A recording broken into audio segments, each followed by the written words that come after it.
Dans cette troisième partie, on va regarder maintenant si le mot de passe fourni par l'utilisateur est bien le bon. Et pour ça, on va modifier un petit peu le code Python et on va notamment mettre ici une liste d'utilisateurs dans un dictionnaire que je vais appeler utilisateur.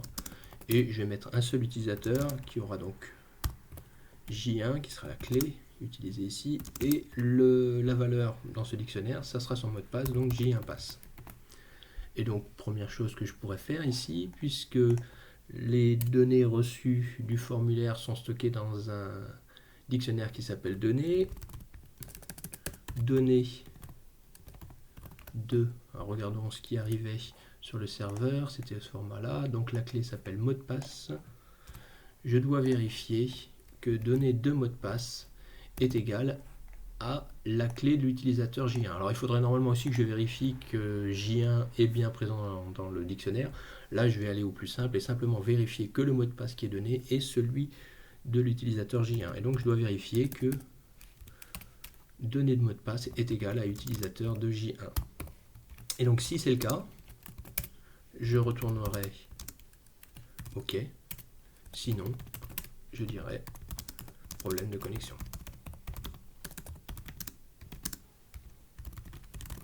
Je vais enlever l'affichage des données qui se faisait sur le serveur. Et donc maintenant, lorsque j'utilise cette interface, alors pour voir si tout se passe bien, je vais revenir, même si ce n'est pas très bien au niveau de la sécurité, avec une balise input de type texte pour le mot de passe. Et on aura de cette manière la possibilité de voir si je tape pas le bon mot de passe. Je dois réaccepter ici le certificat. Oui, c'est dans ce mode-là, le certificat n'est pas toujours le même à chaque fois que je relance le serveur. Donc il faut souvent réaccepter le nouveau certificat qui a été généré. J'utilise J1. Si je fais J1 passe, il me dit ici, données n'est pas définie. Donc j'ai dû faire une erreur dans le code Python. On regarde ici. Ah oui, j'ai mis en commentaire la ligne qui permettait de récupérer le dictionnaire données. On relance.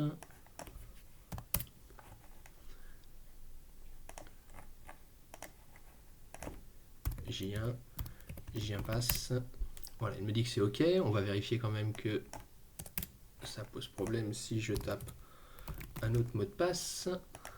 Voilà, problème de connexion. Donc là, on a un moyen de vérifier que le mot de passe qui a été tapé est le bon. Le problème ici, c'est que dans ce fichier, ici, alors même si on pourrait utiliser une base de données en pratique, le mot de passe, il apparaît complètement en clair dans le fichier. Et donc, on voit directement si on a la possibilité d'accéder à ce fichier, le fichier de configuration du serveur Python, qui n'a aucune raison d'être caché, on pourrait avoir le mot de passe qu'il faut pour se connecter. Alors on va essayer de faire ça de manière un petit peu plus proche de ce qui se fait dans la pratique. Pour ça, je vais revenir dans une console Python et on va utiliser ce qu'on appelle des fonctions de hash, ou générer plutôt que de travailler directement sur le mot de passe, J1 passe, on va passer sur ce qu'on appelle une empreinte digitale de ce texte. Alors il y a une commande que je vais utiliser ici dans la console Python que je vous donne qui appartient à la bibliothèque qui s'appelle hlib, qui se trouve par défaut dans Python, donc vous ne devriez pas avoir à l'installer, ce module devrait déjà être présent. Et alors la commande qu'on va utiliser, la voici, recopiée, hlib.sha256, donc sha256 c'est la fonction de hachage que je vais utiliser, on va voir ce que ça nous donne ici, et surtout le résultat je vais l'avoir en hexadécimal, je vais l'utiliser sur le mot de passe J1 passe. Alors voici ce que ça me donne ici, un certain nombre de codes hexadécimaux. Alors je pourrais même savoir la longueur ici, mais ce n'est pas vraiment ce qui va m'intéresser. Ce qu'il faut comprendre avec ce type de fonction de hachage, c'est que si j'ai fait une erreur, la moindre petite erreur, simplement par exemple, je sais pas, un caractère supplémentaire à la fin, j'obtiens ici un résultat qui est complètement différent de celui de départ. Et c'est la propriété ici une des propriétés d'une fonction de hachage. L'autre propriété, c'est que si j'ai ce résultat de hachage ici, il est normalement quasiment impossible de retrouver le mot de passe en clair à partir de ça. Donc l'idée ici, c'est que je ne vais pas stocker J1 passe dans le fichier, mais le résultat de cette fonction de hachage. Donc dans le dictionnaire ici, je vais aller recopier ça à cet endroit-là. Donc ici, impossible pour l'utilisateur en lisant ça, de savoir le mot de passe en clair qu'il faut taper. Il va falloir évidemment que je change un petit peu le code ici, puisque le mot de passe que je vais recevoir, s'il est correct, ça sera J1 passe, et il va falloir que je fasse aussi du hachage côté serveur Python pour vérifier si il s'agit bien du mot de passe. Donc pour ça, il va falloir que j'importe le module hlib, et je vais réutiliser cette même instruction que j'avais prise ici. Alors je vais la copier et l'adapter. On va calculer le hash qui arrive dans les données. Alors ce n'est plus pour J1 passe maintenant que je dois calculer ça. C'est pour ce qu'il y a dans données de mot de passe. Je vais recalculer le hash de ce que j'ai reçu.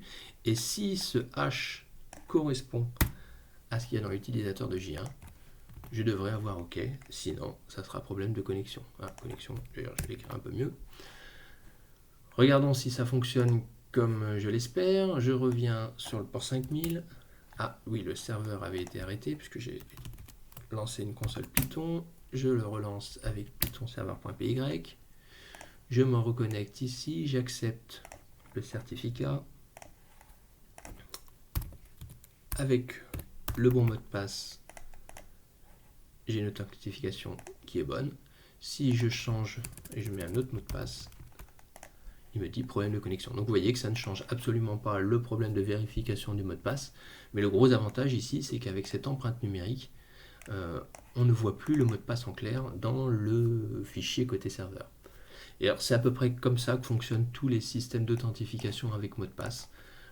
Vous n'avez quasiment jamais les mots de passe qui sont stockés côté serveur, mais toujours des versions hachées du mot de passe. Et même le propriétaire du serveur est incapable, à partir de ça, de retrouver votre mot de passe d'origine. Le seul moyen d'intercepter le mot de passe, c'est d'agir au niveau du script Python ici, puisque forcément le mot de passe est arrivé ici dans le dictionnaire, même quand on utilise le HTTPS, puisque le chiffrement se fait seulement entre le client et le serveur, mais une fois qu'on est arrivé dans le script Python, il n'y a plus de chiffrement qui est réalisé par HTTPS.